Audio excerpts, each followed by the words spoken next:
We live in the most information-dense environment in financial history. Real-time news, infinite data, endless commentary, macro updates every minute, earnings alerts, social media sentiment, analyst revisions, economic dashboards. You would think that more information would produce better decisions. It doesn't. In many cases, it produces worse ones. Because the real problem in markets is not lack of information. It is the inability to distinguish signal from noise. Let's define this precisely. Signal is information that improves your probabilistic estimate of future outcomes.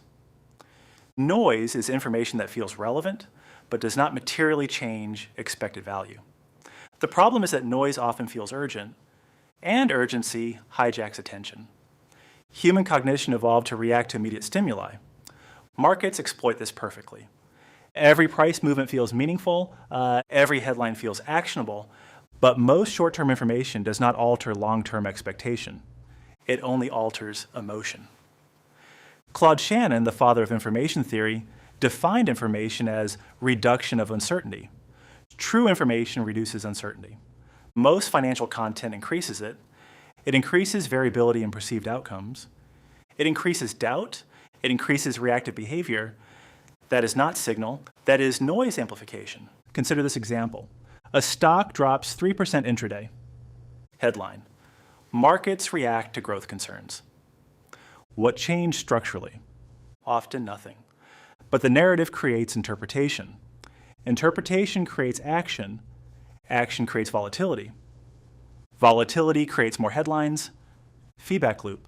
But the underlying business may be unchanged. Price movement is not automatically information.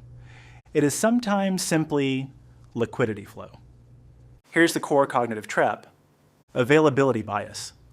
The more accessible information is, the more weight we assign to it. If you consume market news constantly, you will overestimate short-term importance. Because frequency creates perceived relevance, this leads to overtrading, overreaction, micro-adjustment, strategy drift.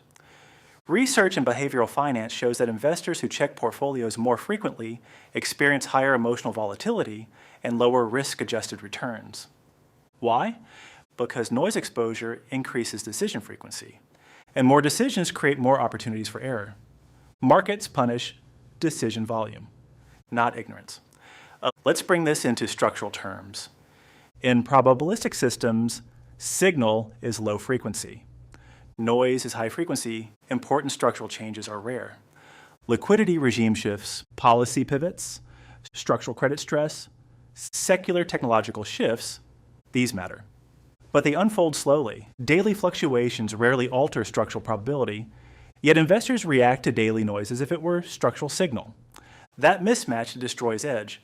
High-frequency traders understand something most retail investors don't. Short-term price movement is largely microstructure noise. Order flow, liquidity imbalance, stop hunts, position adjustments, not fundamental information. If your time horizon is months or years, reacting to minute-by-minute price shifts is incoherent. You are responding to noise misaligned with your horizon. There's also an emotional component. Noise creates the illusion of control. Reacting feels productive.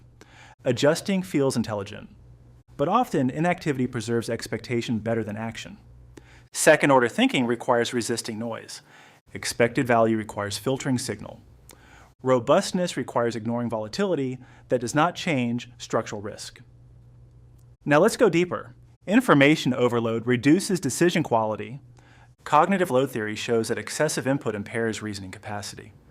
When your brain is saturated, you default to heuristics: fear, recency, anchoring, herd behavior.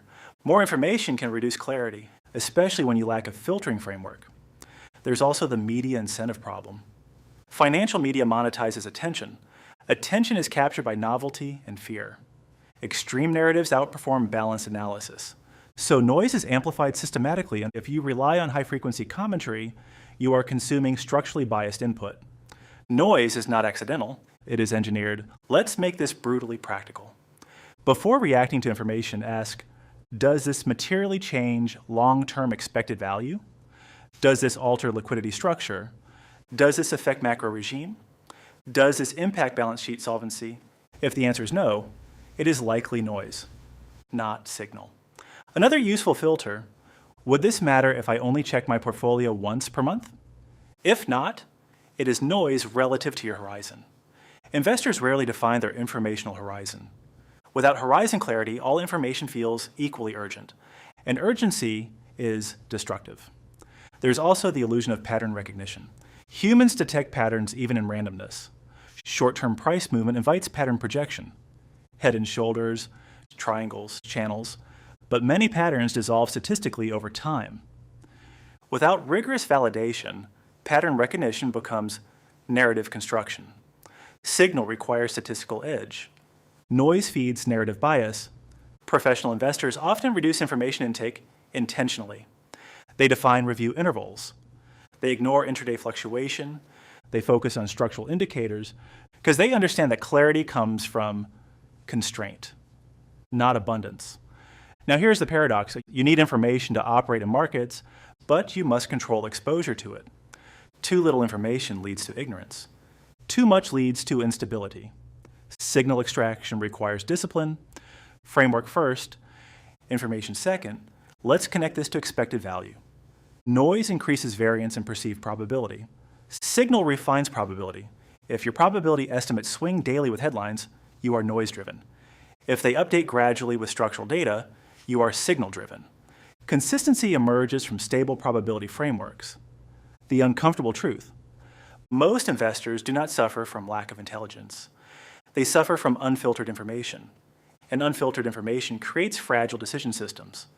Signal strengthens structure. Noise destabilizes it. If you remember 3 things from this video: first, not all information reduces uncertainty. Second, high-frequency input increases emotional volatility. Third, clarity requires filtering, not accumulation. Markets reward those who act on signal. They punish those who react to noise. And noise is everywhere.